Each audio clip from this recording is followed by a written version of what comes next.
I need a volunteer. I need an adult.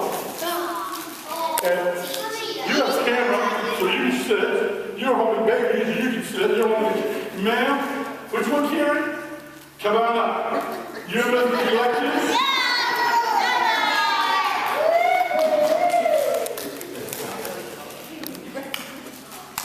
You stand right there, ma'am.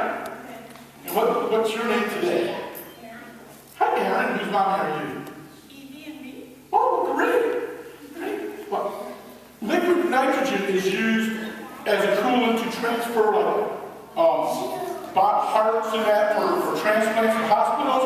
It's also used in the fast food industry. Okay, McDonald's, they have French fries. You may have heard of them? Well, the French fries are cut somewhere else at a French fry factory. Potatoes are cut up, they're soaked in sugar water, which makes them taste so good. And then they dip them in liquid nitrogen. Freezes them very, very, very, very fast. Then they can send them off to the restaurant. Well, we're going to freeze a Cheetoh. You're not going to eat that. I would never make it. Now, frozen Cheetoh.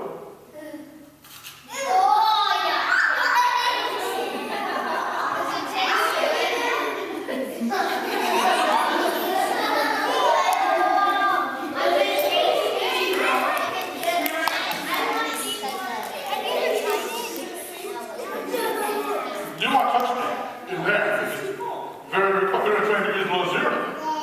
What would happen? What do you guys think would happen if you touched it? If you touched the liquid nitrogen? It would burn your skin. Burn. Actually freezes it, but it feels like burning. Yeah. Now, but eat this.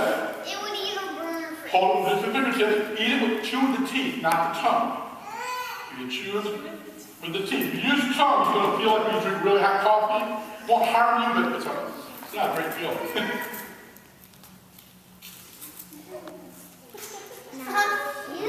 Yeah, get them out